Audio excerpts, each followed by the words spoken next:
ফেরত নেওয়া পর্যন্ত আমাদের আন্দোলন চলমান থাকবে। আগুন লাগাচ্ছে, তারাই বরং আন্দোলন বিরোধী অবস্থান নিচ্ছে। বাংলাদেশ পন্থী সাংস্কৃতিক লড়াই, আইনগতবাদ বিরোধী সাংস্কৃতিক লড়াইয়ের জন্য শরীফ ওসমান হাদী ভাই ছিলেন। আমাদেরকে প্রতিষ্ঠান করতে হবে, নিজস্ব মিডিয়া তৈরি করতে হবে, নিজস্ব কালচারাল সেন্টার তৈরি করতে হবে। আমরা আজকে শুনেছি, দেখেছি, আজকে রাতে প্রথম আলো এবং ডেইলি স্টারে অগ্নিসংযোগ ঘটানো হয়েছে। আমরা খুব স্পষ্টভাবে বলতে চাই, যারা এই কাজ করেছে তারা শরীফ ওসমান হাদী ভাইকে ধারণ করে না। এই বিক্ষোভকে ভিন্ন দিকে প্রবাহের চেষ্টা করে যাচ্ছে। প্রথম হলো ডেইলি স্টার নিয়ে আমাদের সমালোচনা রয়েছে, আমাদের বিরোধিতা রয়েছে।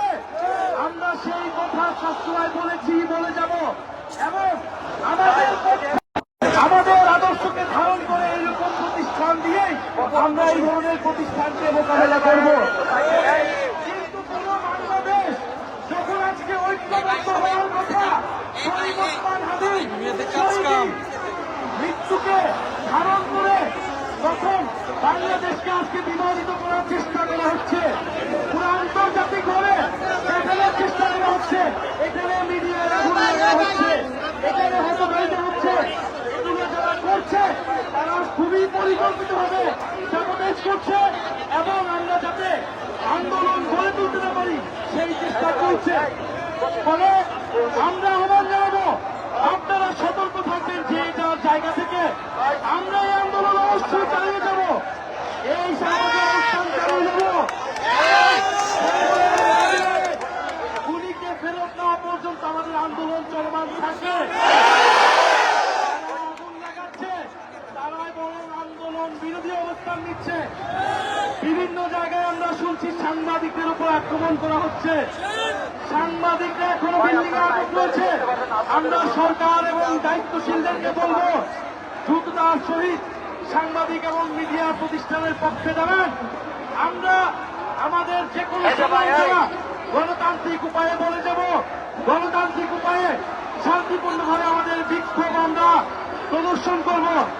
ফলে আমরা সকল রাজনৈতিক দল, ফ্যাসিবাদ বিরোধী রাজনৈতিক পক্ষকে আমরা বলতে চাই, দায়িত্বশীল জায়গা থেকে কথা বলতে হবে, দিক নির্দেশনা দিতে হবে এবং এই যে মিডিয়া প্রতিষ্ঠানে হামলা হয়েছে এটার নিন্দা জানাতে হবে। কারা এর সাথে জড়িত তাদেরকে গ্রেফতার করতে হবে, তাদেরকে চিহ্নিত করতে হবে। তারা আন্দোলনের মাঝে ঢুকে বিভাজন তৈরি করার চেষ্টা করছে। সংগ্রামী বন্ধুগণ, আমরা এই রাতে নেমে এসেছি কারণ আমরা মনে করি পুরো বাংলাদেশ জুলাইয়ের মতো ঐক্যবদ্ধ হতে হবে।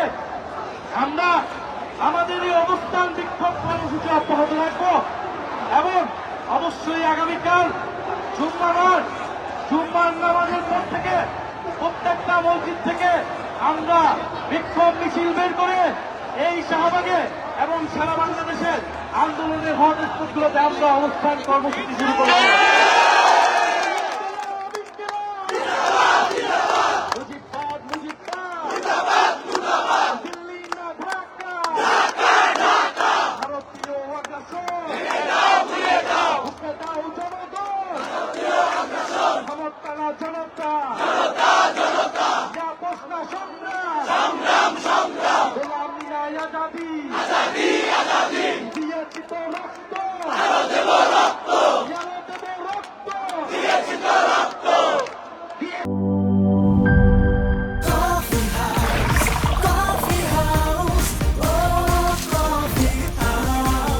কফি হাউস, প্রতি চুমুকে আড্ডা জমে।